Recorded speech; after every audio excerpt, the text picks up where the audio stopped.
नमस्कार, कान्तिपुर समाचारमा स्वागत छ। सुरु गरौँ अहिलेका मुख्य समाचारबाट। वामदेव गौतमलाई मन्त्री बन्नबाट रोक्ने आदेशमाथिको बहस आज सकिएन। अर्को सुनवाई शुक्रबार। गौतमकै व्यवस्थापनको किचलोले मन्त्री परिषद पुनर्गठन पनि अनिश्चित।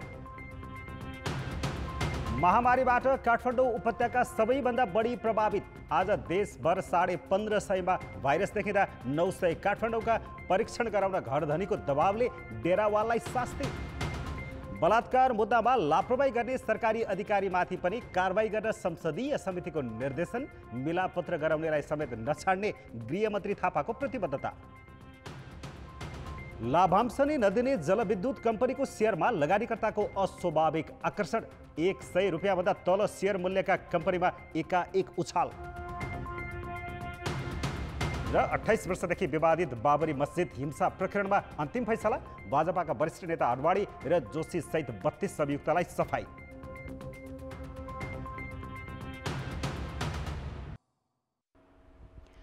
प्रतिनिधि सभामा पराजित वामदेव गौतमलाई मन्त्री बन्नबाट रोक लगाउने सर्वोच्च अदालतको आदेश सम्बन्धी छलफल लम्बिएको छ।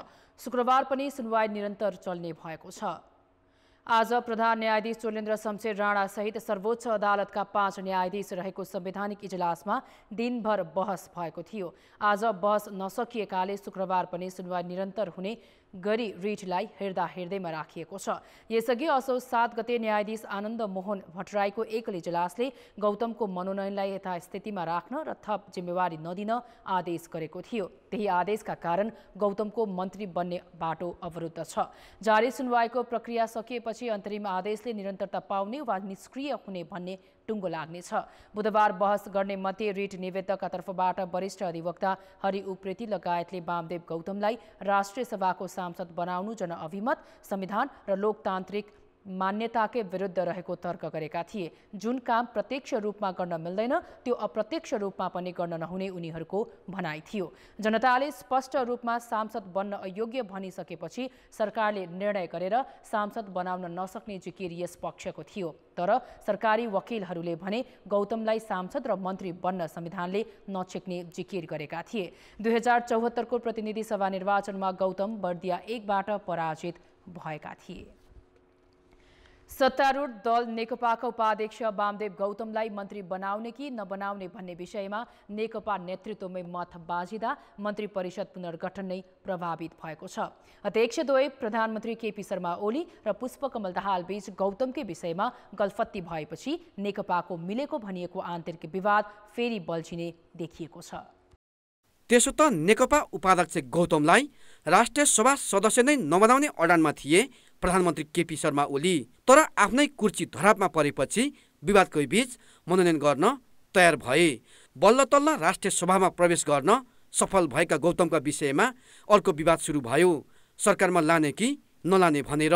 अध्यक्ष दाहाल, वरिष्ठ नेताद्वय माधव कुमार नेपाल र झलनाथ खनाल समेत गौतमलाई दोस्रो वरियता दिएर सरकारमा पठाउने पक्षमा छन्। तर प्रधानमन्त्री ओली त्यो चाहन्नन्। अदालतले तत्काल मन्त्री बन्नबाट रोक्ने गरी अन्तरिम आदेश गरेकाले उनलाई केही हाई सन्चो भएको छ। किनभने सरकारमा गौतमको प्रवेश आफू र आफ्नो गुटका लागि समेत घातक हुन सक्ने ओलीको आकलन छ। आफूलाई सघाएका सचिवालय सदस्य ईश्वर पोखरेलको ठाउँमा गौतमलाई ल्याउने र विश्वास पात्र गुमाएर मन्त्री परिषद पुनर्गठन गर्ने दुवै कदमले आफै कमजोर भइने बुझाइ ओलीको छ। उता दाहालले भने दोस्रो स्थानमा गौतमको ठाउँ सुरक्षित पार्नकै लागि अहिलेसम्म अडान राखेको देखिन्छ। झन्डै 28 महिना पार्टी र सरकार दुवैमा एकाधिकार जमाएका ओलीको शक्ति कमजोर पार्न र आगामी महाधिवेशनमा आफ्नो पल्ला भारी बनाउन दाहालले गौतम गोटी उपयोगी हुने ठानेका छन्। दिनदिनै जसो भएका भेटवार्तामा पनि दुई अध्यक्ष बीच मन्त्री परिषद हेरफेरमा कुरा नमिल्नुको मुख्य कारण नै दाहालको रोजाइ पूर्व एमाले धारकै नेता गौतम पर्नु हो। आफू अप्ठ्यारोमा परेका बेला साथ नदिएका पूर्व माओवादी खेमाकै नेताहरूलाई मन्त्रीबाट हटाउने सूचीमा राखेर दाहालले नयाँको खोजी गर्नुले त्यसैलाई पुष्टि गर्छ। तर गौतमकै भूमिकाले पार्टी फुट र अल्पमतबाट सुरक्षित बनेका ओलीका लागि यतिखेर फेरि उनकै व्यवस्थापन टाउको दुखाइ बनेको छ। यही प्रकरणमा अदालतको निर्णय कस्तो आउँछ भन्ने कुराले पनि नेकपा भित्रको आगामी शक्ति सङ्घर्षको स्वरूप निर्धारित हुने देखिएको छ। कान्तिपुर समाचारका लागि दशरथ राई, काठमाडौँ। सरकारले तोकिएभन्दा बढी शुल्क लिएर कोभिड-19 परीक्षण गर्ने उपत्यकाका 8वटा प्रयोगशालालाई 24 घण्टाभित्र शुल्क समायोजन गर्न चेतावनी दिएको छ। आफू खुसी गरे उनीहरूको परीक्षण स्वीकृति खारेज गरिने स्वास्थ्य मन्त्रालयले प्रश्न पारेको छ।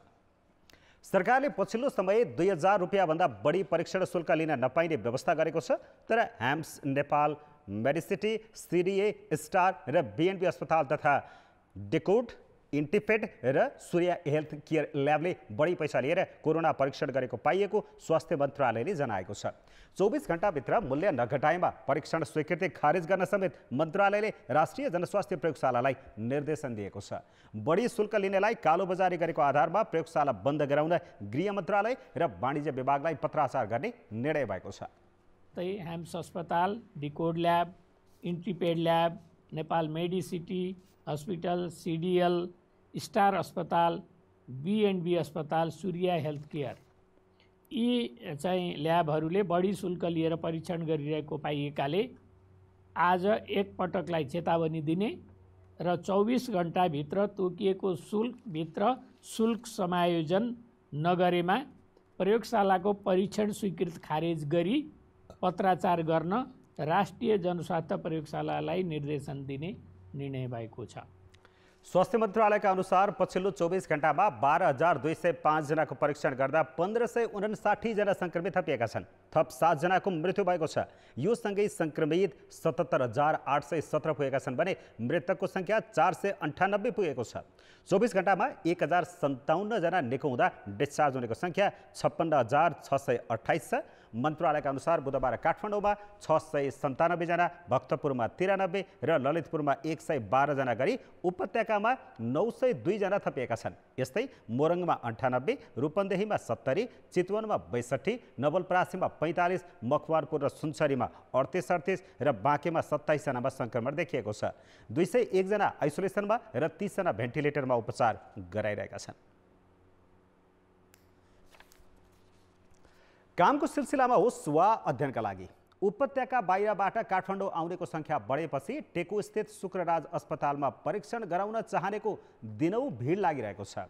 कुनै लक्षण नदेखिए पनि काठमाडौँका घरधनीहरूले डेरावालसँग पिसिआर परीक्षणको नतिजा नदेखाएसम्म प्रवेशै गर्न नदिएको कारण भोक, प्यास र निद्रा केही नबने परीक्षणका लागि लाइन लाग्नु परिरहेको हो।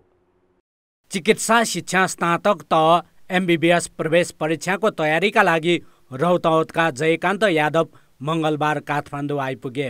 बाहिरबाट आएको भन्दै यादवसँग घरधनीले अनिवार्य पिसिआर रिपोर्ट माग्न थालेपछि परीक्षणका लागि एका बिहानै टेकु अस्पतालमा लाइनमा बस्न गए र 1 बजे नमुना दिएर बाहिरिए। मैले यहाँ पढिरहेको छु, त्यही इन्ट्रान्सको प्रिपरेसन गर्नको लागि यहाँ छु। मैले घरपट्टिले भन्नुभयो के पिसिआर टेस्टको रिपोर्ट चाहिन्छ, त्यसपछि घरमा छिर्न दिन्छु भनेर, त्यही भएर मैले यहाँ पिसिआर टेस्ट गराउनको लागि आएको छु। स्वास्थ्य मन्त्रालयले ज्वरो, खोकी जस्ता कुनै लक्षण नहुनेले परीक्षण गर्नु नपर्ने भने पनि घरधनीहरूले पिसिआर रिपोर्ट मागेर अनावश्यक दुःख दिएको अधिकांशको गुनासो छ। अध्ययनका लागि होस् वा कामका लागि उपत्यका बाहिरबाट आउनेसँग काठमाडौँका घरधनीले पिसिआर रिपोर्ट माग्न थालेपछि टेकु अस्पतालमा रातभर जागराम बसेर भए पनि परीक्षण गराउनेको दिनहुँ घुइँचो लागिरहेको छ। यसरी परीक्षण गराउनेमा सङ्क्रमण दर भने नगर्ने पाइएको छ। अस्पतालका अनुसार बढ्दो चापलाई मध्यनजर गरी दैनिक 300बाट बढाएर 800 सम्मको परीक्षण भइरहेको छ। 2 साता अघिसम्म 36% अर्थात् हरेक 3 जना मध्ये 1 जनामा सङ्क्रमण देखिन्थ्यो भने अहिले 6 जना मध्ये मुस्किलले 1 जनामा देखिएको छ। उपत्यका बाहिरबाट आउनेमा सङ्क्रमण कम देखिए पनि घरधनी वा अरू कसैको दबावमा परीक्षण गराउने बढिरहेको देखाउँछ। टेकु अस्पतालमा आउने जुन महानुभावहरू हुनुहुन्थ्यो, उहाँहरूको चाहिँ कलेक्सनको हिसाब गर्दाखेरि 3 जनामा 1 जना पोजिटिभ भेट अर्थात् 36.3% पोजिटिभिटी देखिन्थ्यो भने अहिले 2 हप्तामा चाहिँ यो लकडाउन खोलिसकेपछि काठमाडौँ उपत्यकामा जुन आउने काठमाडौँ बाहिरबाट र चाहिँ इन्डियाको विभिन्न सहरबाट आउने व्यक्तिहरू एकदमै अत्याधिक हुनुहुन्छ पिसिआर यो कलेक्सनको लागि। उहाँहरूको चाहिँ सबै परीक्षण गर्दाखेरि अब धेरै सङ्ख्यामा भएको हुँदाखेरि पर्सेन्टेज केही कम भएको छ। तैपनि आजको चाहिँ रिपोर्टमा हेर्दाखेरि 16.4% अथवा 6 जना मध्ये 1 जनामा पोजिटिभ देखिएको छ। सामान्यतः कुनै पनि व्यक्तिमा भाइरस प्रवेश गरेको कम्तीमा 5 दिनमा मात्र पहिचान हुन्छ। अगाडि नै नमुना सङ्कलन गरेमा सङ्क्रमण भएर पनि नदेखिन सक्छ। त्यस्तै बिना लक्षण परीक्षण गराउनु नपर्ने स्वास्थ्य मन्त्रालयकै मापदण्ड छ।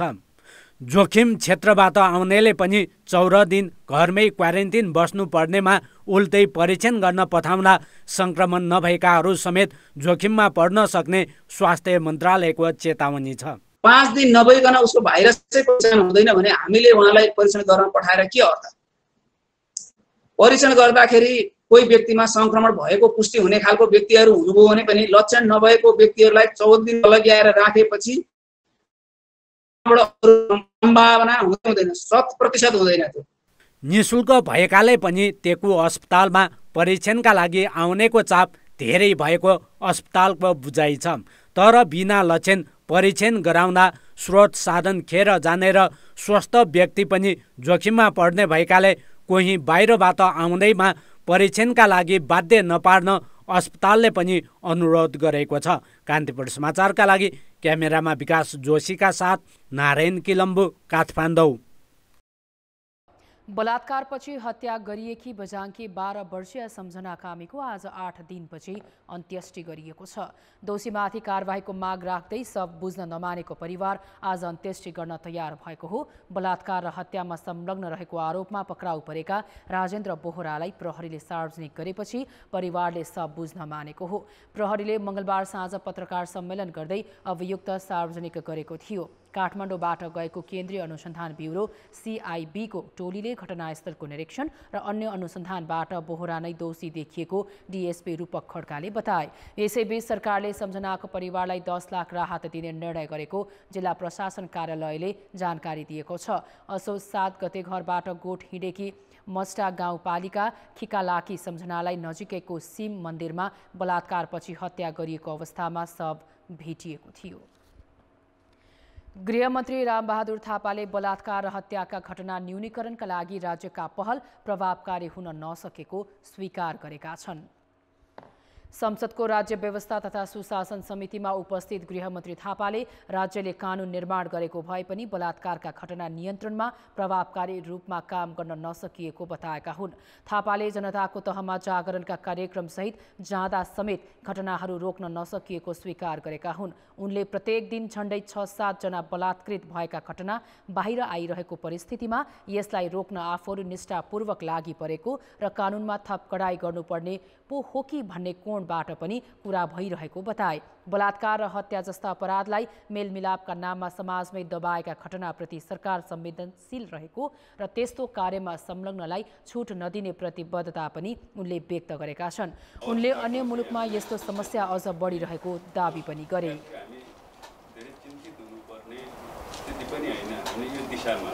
सरकारको तर्फबाट यसको न्यूनीकरण गर्ने सन्दर्भमा प्रयासहरू भएका छन् र हाम्रो स्थान चाहिँ यो विषयमा अगाडिबाट होइन कि हामी धेरै पछाडि नै छौँ भन्नुको अर्थ चाहिँ 200मा चाहिँ झन्डै अब हाम्रो स्थान चाहिँ पछाडि आउँछ। पछाडितिरकोबाट हेर्दाखेरि सायद चाहिँ टप 15 भित्रमा हामी छौँ भन्ने विश्लेषणबाट देखिन्छ। गृहमन्त्री थापा र प्रहरी महानिरीक्षक शैलेश थापालाई बोलाएर छलफल गरेको समितिले बलात्कारका घटनाको छानबिनमा संलग्न कुनै पनि अधिकारीले जिम्मेवारीपूर्वक काम नगरेमा उनीहरूलाई समेत कारबाहीको दायरामा ल्याउन सरकारलाई निर्देशन दिएको छ। प्रमुख प्रतिपक्षी नेपाली कांग्रेसमा महाधिवेशन केन्द्रित विवाद यति बढिसक्यो कि नेताहरू एक अर्का विरुद्ध हात धोएर लागेका छन्, जसका कारण पार्टीको अवस्था भने जन कमजोर हुँदै गएको छ। तर यस सबै घटनाक्रममा महामन्त्री पूर्णबहादुर खड्काले भने अनौठो प्रकारले मौनता साधिरहेका छन्। पार्टीमा होस् वा सरकारमा जहाँ भए पनि कांग्रेसका समकालीन नेताहरूमा विवादमा नपरेका नेतामा पर्छन् पूर्णबहादुर खड्का।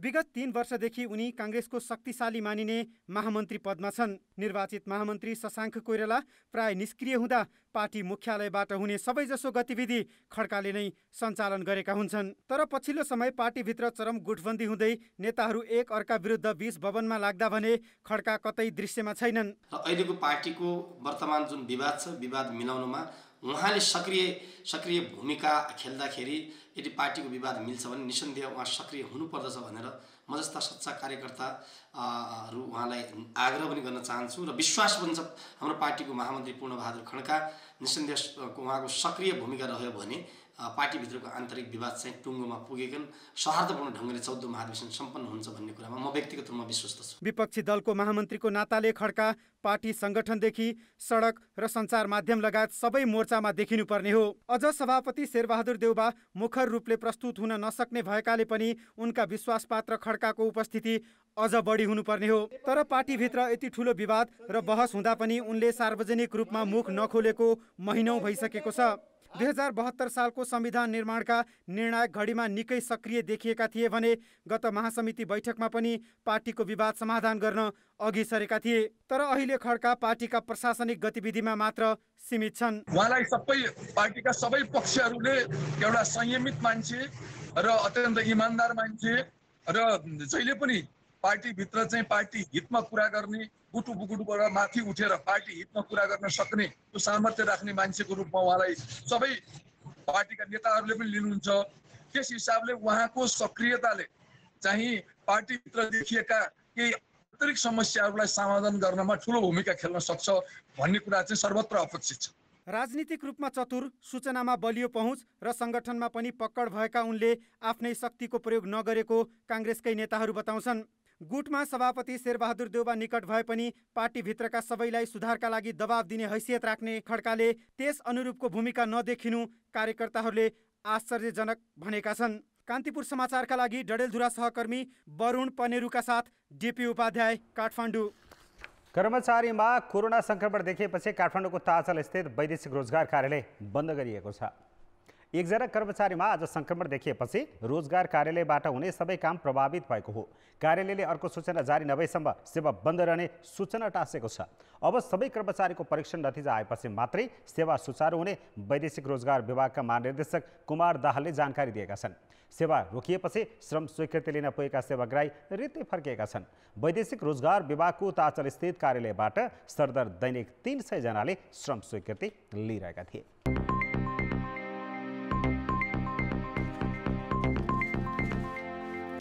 बुधबार शेयर बजार परिसूचक 3.19 अङ्कले घटेर 1550.43 अङ्क कायम भएको छ।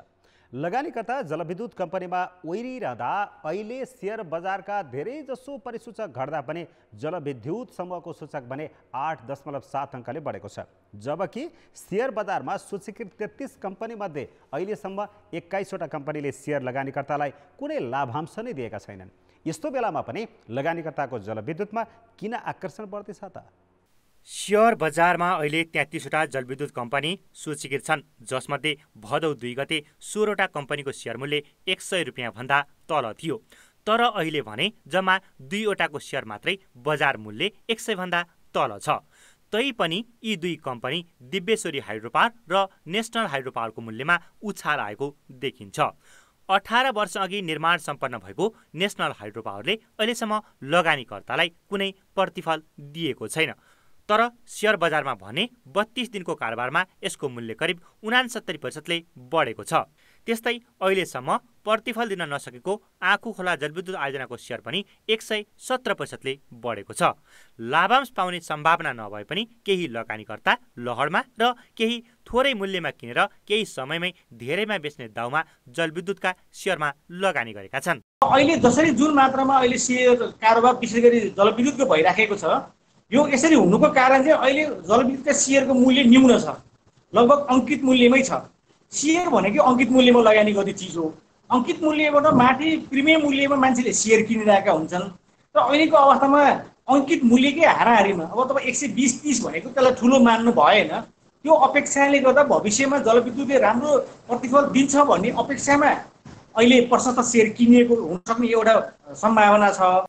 सेयर बजारमा सूचीकृत भएका जलविद्युत कम्पनीमध्ये 21वटाले अहिलेसम्म कुनै लाभांश नै दिन सकेका छैनन्। जम्मा 12वटा कम्पनीले लाभांश दिएका छन् र यीमध्ये पनि जम्मा 6वटाको प्रतिफल नियमित छ। जलविद्युतमा प्रवर्धकले मनपरी खर्च गरेर आयोजनाको लागत बढाई सर्वसाधारणको लगानी जोखिममा पारेका छन्। सो पुँजी ठूलो देखाएर आम लगानीकर्ताबाट रकम उठाएका कारण यी कम्पनी प्रतिफलविहीन बनेका हुन्। अझ नियामक निकायको अभावमा यस्ता कम्पनीमा सुशासनको अभाव छ। तर लगानीकर्ता भने अहिले बैंकको ब्याज घटेका कारण आयोजनाको खर्च कम हुने, उत्पादन बढ्ने र प्रतिफल प्राप्त हुने भन्दै होमिएका छन्। पहिलो कारण भनेको यो वर्षभरि नै यसपालि मनसुन सक्रिय भयो, त्यसले गर्दाखेरि हाइड्रो पावरको सेक्टरमा विद्युत उत्पादन चाहिँ वृद्धि भयो। आवश्यकता जुन थियो त्योभन्दा पनि राम्रो उत्पादन भयो, त्यसले गर्दाखेरि हाइड्रो पावरहरूको आम्दानी वृद्धि भयो। दोस्रो कुरो, अहिले यो कोभिडको समस्याले गर्दाखेरि अरू क्षेत्रमा लगानी गर्न नसकेर बैंकहरूले चाहिँ डिपोजिटमा ब्याज दर घटाएर अब अहिले ऋणीहरूको पनि ब्याज दर घटाउँदाखेरि हाइड्रो पावरलाई धेरै नै फाइदा भएको छ। त्यसो त जलविद्युत कम्पनी मध्ये चिलिमे, बुटोल पावर र रिडी हाइड्रो पावरले नियमित लाभांश दिएका छन्।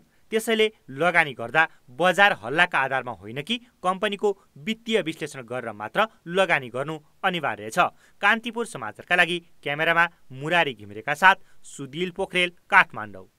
सरकारले राष्ट्रिय गौरवका रूपमा अघि बढाएको बाराको निजगढ विमानस्थल निर्माणका लागि प्रस्ताव पेश गरेको 1 वर्षपछि स्विजरल्यान्डको जुरिच एयरपोर्टले अनिच्छा देखाएर सम्झौताबाट पछि हटेको छ। व्यावसायिक र प्राविधिक प्रस्ताव पेश गर्न 2 पटकसम्म म्याद गुजारिसकेको जुरिच अन्ततः नआउने भएपछि विमानस्थल बनाउन पुनः नयाँ प्रक्रियामा जानुपर्ने देखिएको छ। 5 वर्षमा निर्माण सक्ने र 4 खर्ब लागत अनुमान गरिएको निजगढ विमानस्थलको निर्माण अनिश्चित भएको सन्दर्भमा लगानी बोर्डका पूर्व प्रमुख कार्यकारी अधिकृत राधेश पन्तलाई सहकर्मी शर्मिला खनालले सोधेकी छिन्। नेपालमा लगानी गर्न इच्छुक अधिकांश विदेशी कम्पनीले किन परियोजनाहरूलाई निरन्तरता दिन सक्दैनन्? वैदेशिक लगानी नेपालमा भित्राउन धेरै समस्या हुने गरेका छन्। लगानी भित्राउने समस्या हुने, लगानी भित्रिसकेपछि पनि ती कुराहरू चाहिँ प्रक्रियामा जान अनि विभिन्न झमेलाहरू झेल्नुपर्ने भएको भएर चाहिँ स्टेबल नदेखिएको के कारण हो? जग राम्रोसँग बसाल्नु पर्यो। कुनै पनि प्रोजेक्टको चाहिँ अथवा परियोजनाको विकास गर्दाखेरि त्यो परियोजनाबाट नेपाललाई के फाइदा, नेपाली जनतालाई के फाइदा, त्यो चाहिँ हाम्रा राजनैतिक नेताहरूले बुझ्नु पर्यो। पहिला हाम्रो कर्मचारीहरूले बुझ्नु पर्यो। नेपाली अब सबै भनौँ न सिभिल सोसाइटीदेखि सबैले बुझ्नु पर्यो क्या। भोलि गएर हामीले नै पाउने प्रोजेक्ट हो। त्यसैले यो लगानीकर्ताले गर्छ, लगानीकर्तालाई जिम्मा दिनु, ऊ दौडिन्छ। यो के अरे 35-38वटा के अरे मन्त्रालय विभागहरूमा भन्ने हो भने कोही पनि आउँदैनन्। संसारको धेरै मुलुकहरूमा त सबै कुरा सरकारले गरिदिन्छ क्या। त्यसैले के कुरा गर्दो रहेछ त? अब जग्गाको अधिकरणदेखि लिएर तपाईँको अब उनीहरूको भनौँ न अब फरेन एक्सचेन्ज चेन्ज गर्ने सुविधाहरूदेखि लिएर उनीहरूको सेक्युरिटी भन्नाले त्यो प्रोजेक्टको सेक्युरिटी, यी सबै कुरामा त सरकारै चुस्त भएर हामी गरिदिन्छौँ भनेर अगाडि बढ्नु पर्छ। यही कुरा चाहिँ निजगढ विमानस्थलमा पनि देखा परेको छ। अहिले यो कुरा चाहिँ अगाडि बढ्ने नबढ्ने, कसले जिम्मा लिने, यो सबै अन्यल छ। के कारण? निजगढ विमानस्थलले के ल्याउँछ त नेपालीहरूलाई? खै कसैले बोल्या त हामी देख्दैनौँ। हामीलाई एकदम फाइदा हुन्छ भनेर पोलिटिसियनहरू भन्छन्। अहिले त फेरि गर्नुपर्छ भन्ने छन्, गर्नु हुँदैन भन्ने छन्। वातावरणका कुराहरूमा हामीले के त समस्या के हो त? रुखहरू काट्ने पर्दाखेरि ती समस्या हुन् कि होइनन्, त्यसलाई हामीले चाहिँ नि भनौँ न विज्ञापन तरिकाबाट विकास कसरी गराउने हो, यी सबै कुराहरूमा त डिस्कसन हुनु पर्यो। हामी त के भने हरेक सरकार आउँछ, एउटाले आफै बनाउने भन्न थाल्छ, अर्को सरकारले फलानुलाई दिने भन्न थाल्छ। निर्माण कम्पनी थियो, यहाँ स्थिर हुन खोज्दै पनि उसलाई काम गर्ने वातावरण नदिएर चाहिँ डाङ्गोटे भन्ने चाहिँ नेपालबाट पलायनै हुनु पर्यो। यस्तो स्थिति सिर्जना गर्ने संयन्त्र अझै पनि चलिरहेको छ। अनि त्यही संयन्त्रले चाहिँ नयाँ नयाँ कुराहरू ल्याइरहेको छ, एप्रोच नयाँ गर्ने, तर काम गर्ने शैली चाहिँ पुरानै भयो।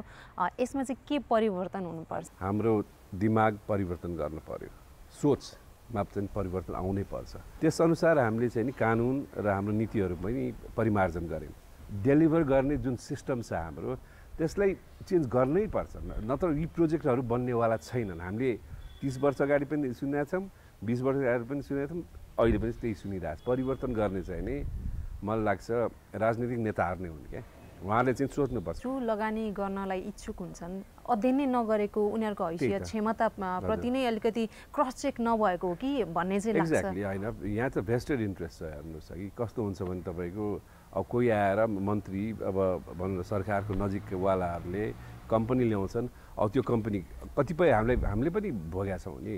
अब लगानी बोर्डमै हुँदाखेरि कतिपय कम्पनीहरूको त खासमा केही स्किल चाहिँ थिएन क्या, खालि त्यो आधारमा भरमा चाहिँ नि उहाँहरू चाहिँ अगाडि बढ्ने हो।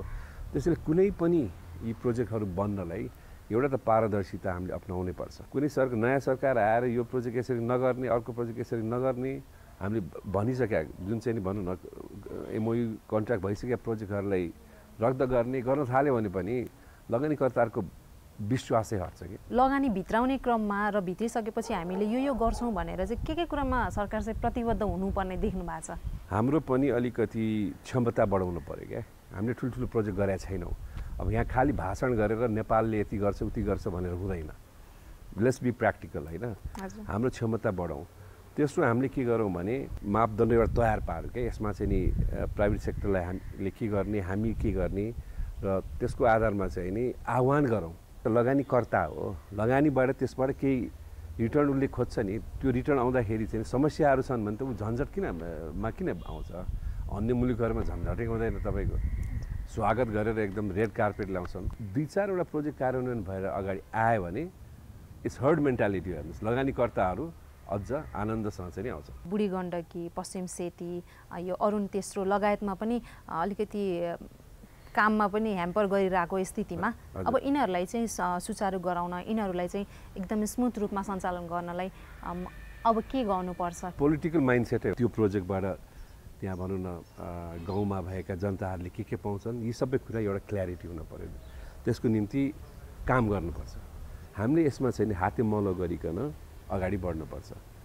अब जोखिमका कुराहरूमा लगानीकर्ताले धेरै लिनुपर्छ, तर भोलि गएर अब स्ट्राइकहरू भइदिने, यताउति भइदिने, त्यसमा हामीले जिम्मा लिनुपर्छ। अब बाँकी समाचार। चिकित्सा शिक्षा सुधारको मागसहित 17 दिनदेखि अनसनरत डाक्टर गोविन्द केसीको सत्याग्रहमा शिल्पी थिएटरका नाट्यकर्मीले पनि ऐक्यबद्धता जनाएका छन्। त्रिवी शिक्षण अस्पतालमा अनसनरत डाक्टर केसीको स्वास्थ्य स्थिति कमजोर बन्दै जाँदा कलाकारले कला मार्फत नै सरकारको ध्यान आकर्षण गराएका हुन्। पाटन दरबार क्षेत्रमा कलाकारहरूले विशेष प्रस्तुति मार्फत केसीको पक्षमा ऐक्यबद्धता जनाएका छन्। आम नागरिकहरूलाई चाहिँ एउटा व्यक्तिले सारा नागरिकको लागि चाहिँ यत्रो 19 पटकसम्म सत्याग्रह गरिरहेको छ भने हामीले किन सोचिरहेका छैनौँ, किन मौन छौँ हामी? त्यसको लागि चाहिँ मलाई लाग्छ कला, साहित्य, सङ्गीत कुनै पनि सृजनात्मक विधा शक्ति सशक्त माध्यम हो। अनि फेरि हामी सर्जकहरू चाहिँ हिंसात्मक आन्दोलनमा त छैनौँ नि। डाक्टर केसीको पक्षमा विभिन्न पेसा र सङ्गठनबाट दिनौजसो प्रदर्शन र ऐक्यबद्धता जनाउने क्रम चलिरहेको छ। केसीको यो 19औं अनसन हो।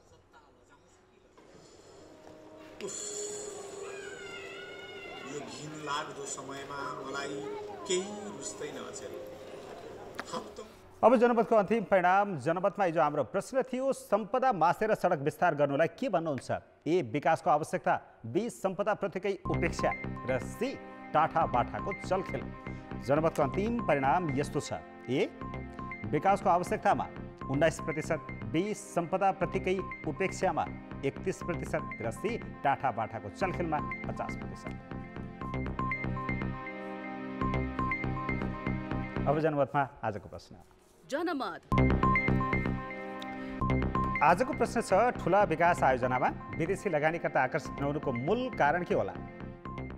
ए, अपरिपक्व आयोजना, बी, झन्झटिलो प्रशासन, र सी, राजनीतिक समस्या।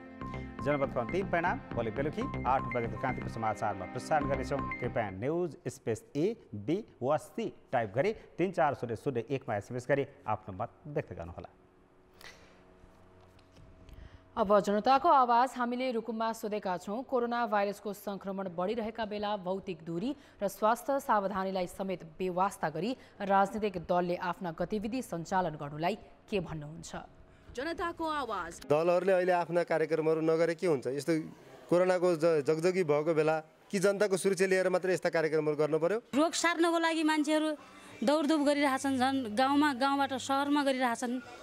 यस्तो गर्नु भयो नि त। पार्टी कमिटी गठन गर्ने प्रवेश गराउने कुरा त वास्तवमा यो राम्रो कुरा हुँदै होइन, यो गैर जिम्मेवार कुरा हो। सामाजिक दूरी कायम गरेर मास्कको प्रयोग गरेर सेनिटाइजरको प्रयोग गरेर गर्दा राम्रो होला। जो नेतृत्व गर्ने व्यक्तिले नै यस्तो सभा गोष्ठी सेमिनार गर्यो भने देशको कानुन नमानेको ठहरिन्छ। केटाकेटीलाई स्कुलले पढ्न पठाएनौँ अनि पार्टीहरूले किन आजभोलि किन आउनु पर्यो गाउँ गाउँमा अनि कोरोना सकेपछि आयो हुँदैन र? आफैले कानुन कार्यान्वयन गर्ने कानुन उल्लङ्घन गर्छन् भने तिनीहरूको विश्वास कसरी गर्ने हामीले? पार्टीले कुराहरू सिकाउने ठाउँमा होइन आफैहरूले पनि त्यस्तो नअबुझ जस्तो गरेका छन्। भेलाहरू नगर्दा राम्रो हो, तर दलहरूको पनि बाध्यता हुन्छन्। कसैका अधिवेशनहरू आएका छन्, कसैका समय सिद्धिनेवाला छ, दलै नरहनेवालाहरू पनि छन्। अब त्यसले गर्दाखेरि नि मास्क लगाएर यो दूरी सामाजिक दूरी पर राखेर गर्नु पर्थ्यो। किन स्कुल बन्द गर्नु पर्यो? भेला हुने भए किन गाडी मोटर बन्द गर्नु पर्यो?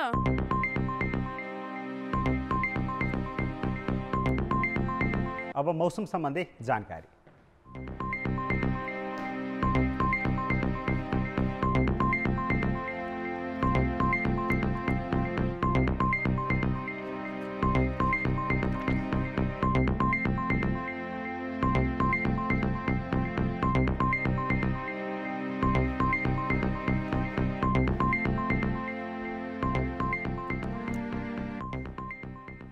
अन्त्यमा अहिलेसम्मका मुख्य समाचार एकपटक फेरि। वामदेव गौतमलाई मन्त्री बन्नबाट रोक्ने आदेशमाथिको बहस आज सकिएन। अर्को सुनवाई शुक्रबार। गौतमकै व्यवस्थापनको किचलोले मन्त्री परिषद पुनर्गठन पनि अनिश्चित। महामारीबाट काठमाडौँ उपत्यका सबैभन्दा बढी प्रभावित। आज देशभर 1550 मा भाइरस देखिँदा 900 काठमाडौँका परीक्षण गराउन घरधनीको दबावले डेरावाललाई शास्ति। बलात्कार मुद्दामा लापरवाही गर्ने सरकारी अधिकारीमाथि पनि कारबाही गर्न संसदीय समितिको निर्देशन। मेलापत्र गराउनेलाई समेत नछाड्ने गृहमन्त्री थापाको प्रतिबद्धता। लाभांश नै नदिने जलविद्युत कम्पनीको सेयरमा लगानीकर्ताको अस्वाभाविक आकर्षण। 100 रुपियाँभन्दा तल सेयर मूल्यका कम्पनीमा एकाएक उछाल। र 28 वर्षदेखि विवादित बाबरी मस्जिद हिंसा प्रकरणमा अन्तिम फैसला। भाजपाका वरिष्ठ नेता आडवाणी र जोशीसहित 32 अभियुक्तलाई सफाई।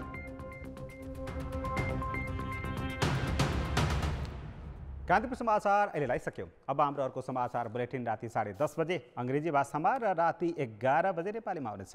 कान्तिपुर टेलिभिजन हेर्दै गर्नुहोला। नमस्ते।